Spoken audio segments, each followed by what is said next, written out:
అపరిచిత వ్యక్తులతో పరిచయం, స్నేహం ప్రమాదమని పదే పదే పోలీసులు హెచ్చరిస్తూనే ఉంటారు. మీ అందరికీ తెలుసు, ఈ నెల 11వ తేదీన విశాఖలో తీవ్ర సంచలనం రేకెత్తించినటువంటి ఆరిలోవలో కాపు లక్ష్మి అనే మహిళ హత్య కేసుకు సంబంధించి మిస్టరీ వీడింది. ఆ వ్యక్తిని పోలీసులు పట్టేసుకున్నారు. పీక పిసికి చంపేశాడు. అతని చేతుల్లోనే ఆవిడ చనిపోయిందని కూడా చెప్తున్నాడు.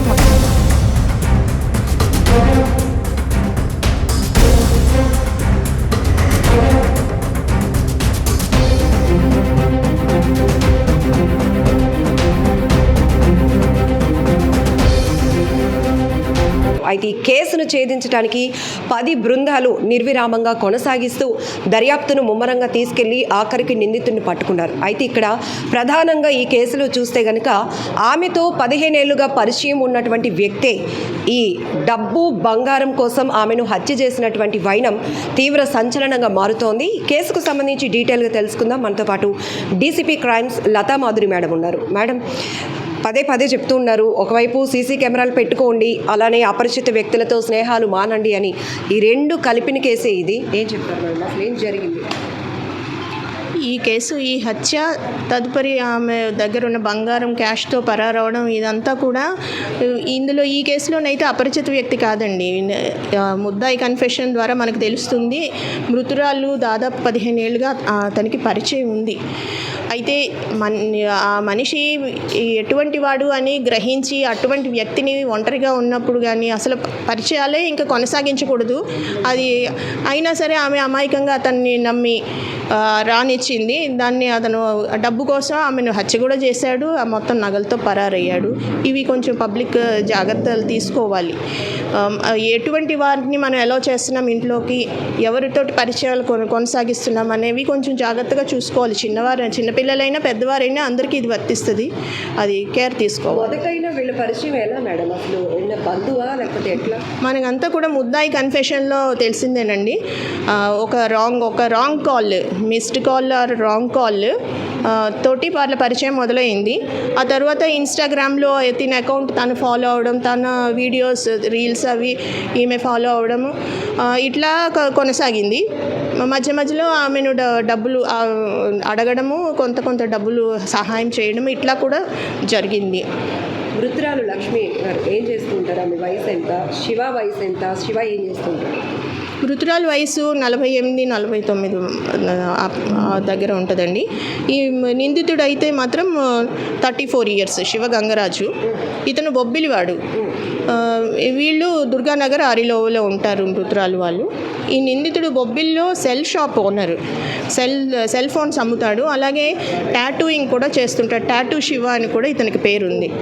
అలాగే చిన్న ఇంట్లో కుటీర పరిశ్రమలాగా కొన్ని ఎంబ్రాయిడరీ వర్క్స్ అది వాళ్ళ ఫ్యామిలీ మెంబర్స్ చేస్తారన్నది విషయం తెలుస్తుంది. నేను చేసిన హత్యకి కానీ, నేను చేసిన అప్పులకి కానీ నా భార్యకి పిల్లలకి సంబంధం లేదు అని ఒక సెల్ఫీ వీడియో కూడా శివ రివీల్ చేసి ఉన్నాడు సోషల్ మీడియా వేదికగా. ఏంటి మేడం అంత హత్య చేయాల్సినటువంటి పరిస్థితులు వచ్చాయంటే ఇంత అప్పులకి కారణం ఏం చేశాడు? అసలు క్రికెట్ బెట్టింగేనండి. అతను అలవాటు పడ్డాడు. దాదాపు ₹1 కోటి పోగొట్టుకున్నాడు. అందులో అప్పులు చేసి కొంత బెట్టింగ్ చేశాడు. అదే 25 లక్షల అప్పు కూడా ఉంది. అవన్నిటి కోసము డబ్బులు అవసరమైనాయి. ఈమెతో పరిచయం ఉంది, తీసుకోవచ్చని పక్క ప్లాన్ తోటే రావడం జరిగింది.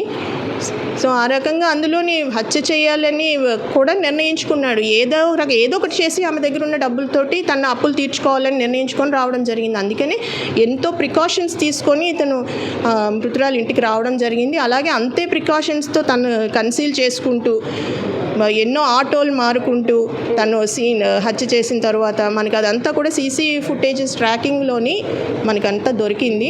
ఆ తర్వాత రైల్వే స్టేషన్ వరకు వెళ్ళి తను వేసుకున్న బట్టలు కూడా మార్చేసి, అంటే పోలీసులు గుర్తుపట్టలేకుండా, ఎవరు గుర్తుపట్టలేకుండా ఉండడం కోసం పైన వేసుకున్న జర్కిన్ ఇవన్నీ కూడా మార్చేసి క్యాప్ తీసేసి వేరే వ్యక్తిలాగా కూడా తిరగడానికి అన్ని ప్రయత్నాలు చేశాడు. తర్వాత ఇంకా పోలీసు అంటే మీడియాలో నాట్లో కొంత వచ్చింది ఇన్ఫర్మేషన్ రావడంతో వారణాసి పారిపోయాడు. అక్కడి నుంచి ఢిల్లీ నుంచి మరలా రాయగఢ్, ఒరిస్సా, అక్కడి నుంచి చెన్నై వెళ్ళిపోదామన్న ప్లాన్ తోటి ఉండగా మనకి వైజాగ్లో దొరికాడు.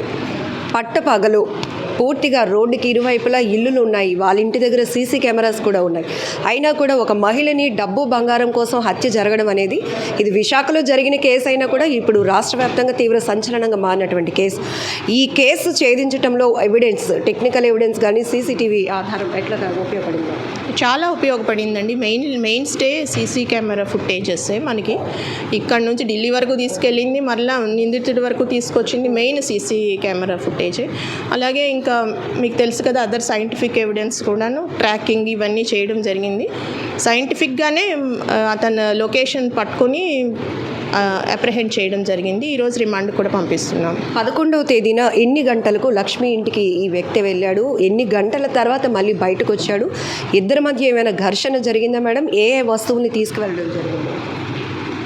11వ తారీఖున మార్నింగ్ 10-12 ఆ ప్రాంతంలో మనకి సీసీ ఫుటేజ్ టైం స్టాంప్ బట్టి తెలుస్తుంది. అతను వచ్చి దాదాపు 2 hours వరకు ఉండి వెళ్ళిపోయినట్లు అది కూడా ఫుటేజ్ ఆధారంగా మనకు తెలుస్తుంది. డబ్బులు అడగడము, ఆవిడ మరి వ్యతిరేకించడం ఏదో జరిగింది. దాంతో ఇతను ఆమె మెడని స్ట్రాంగులేట్ చేసేసాడు, పీక పిసికి చంపేశాడు. అతని చేతుల్లోనే ఆవిడ చనిపోయిందని కూడా చెప్తున్నాడు. మొత్తం డీటెయిల్గా చెప్పాడు. ఆమె నా బెడ్ మీదే ఎవరికి అనుమానం రాకుండా అలా పడేసి వెళ్ళిపోయాడు. సాయంత్రం వాళ్ళ హస్బెండ్ తన డ్యూటీ నుంచి వచ్చే వరకు కూడా తెలియలేదు. సాయంత్రం 5:15 ఆ టైం వరకు ఎవరికి తెలియదు. ఆవిడ ఒక్కరితే ఉంటుంది ఇంట్లో, పిల్లలు కానీ ఎవరు లేరు, అందరూ పెద్దవాళ్ళు వేరే చోట ఉంటున్నారు. సో మనకి ఆ హత్య జరిగిందనే విషయం కూడా సాయంత్రానికి తెలిసింది. అప్పటి నుంచి నిరంతరాయంగా 10 teams వరకు పనిచేసి డిటెక్ట్ చేయడం జరిగింది. ఈరోజు సక్సెస్ఫుల్గా నేరస్తుని పట్టుకొని రిమాండ్కి తరలిస్తున్నాం. ఫైనల్లీ పబ్లిక్కి మీరు ఇచ్చే మెసేజ్, ప్రతిసారి మేము చెప్పిస్తూనే ఉంటాం, మీరు చెప్తూనే ఉంటారు, ఇటు సీసీ కెమెరాల ఇంపార్టెన్స్ గురించి కానీ, ఇంట్లో ఇంత విలువైన వస్తువులు బంగారం అది ఉండటం వల్ల కూడా ఆఖరికి ప్రాణాలు పోతుంది. అవునండి, ఇంత క్యాష్ కానీ ఒంటి మీద ఎప్పుడు ఇంత ఒంటరిగా ఉంటున్నప్పుడు పర్టికులర్గా ఇంత క్యాష్, గోల్డ్ ఇవన్నీ కూడా ఇంట్లో పెట్టుకోవడము అడ్వైజబుల్ కాదు. బ్యాంక్ లాకర్లోనే పెట్టుకోవాలి. అలాగే ఒంటరిగా ఉంటున్నప్పుడు కొంచెం జాగ్రత్తలు తీసుకోవాలి. ఎవరిని ఇంట్లోకి రానిస్తున్నాము అనేది కొంచెం చూసుకొని మనం ప్రతి వాళ్ళు కూడా కేర్ తీసుకోవాలి, పిల్లలైనా పెద్దవాళ్ళైనా. అలాగే సీసీ కెమెరా వల్లనే ఈ కేసు మనం ఛేదించడంలో చాలా క్రూషియల్ రోల్. సో సీసీ కెమెరాలు ప్రతి వాళ్ళు ఇంటి దగ్గర పెట్టుకోవాలి. అన్ని కాలనీస్లో కూడా మోర్ సీసీ కెమెరాస్ ఉంటే నేరాలు కూడా కంట్రోల్ అవుతాయి చాలా వరకు. ఒకవేళ జరిగినా కూడా డిటెక్షన్ ఈజీ అవుతుంది. Finally tattoo Shiva financial background ఏంటి? అంతే ₹1,00,00,000 వరకు తను అప్పుల పాలు అయ్యాడు అంటే అతను అసలు ఫైనాన్షియల్గా ఏంటి కెపాసిటీ? ఆ సెల్ షాప్ అదే మెయిన్ స్టే అండి. అతనికి సెల్ ఫోన్లు అమ్మే షాప్ ఉంది, టాటూస్ వేస్తుంటాడు. చిన్న పిండి మర లాంటిది ఒకటి ఉంది, వాళ్ళ ఫ్యామిలీ మెంబర్స్ రన్ చేస్తుంటారన్నారు. పెద్ద స్తోమత ఉన్న కుటుంబం అయితే ఏం కాదు. అయినా సరే ఇప్పుడు ఈ బెట్టింగ్ ఇవన్నీ ఈజీ మనీ ఫస్ట్ ఇనీషియల్గా డబ్బులు వస్తున్నట్లు అనిపిస్తాయి కదా, ఆ ఆశతోటి, ఆ దురాశతో ఇంకా ఇన్వెస్ట్ చేద్దామని, ఇంకా పెడితే ఇంకా ఎక్కువ వస్తుందని ఆ దురాశతోటి ఎక్కువ డబ్బులు పోగొట్టుకున్నాడు. ఆ అప్పులు తీర్చడానికి మరలా ఇలా నేరాన్ని చేశాడు.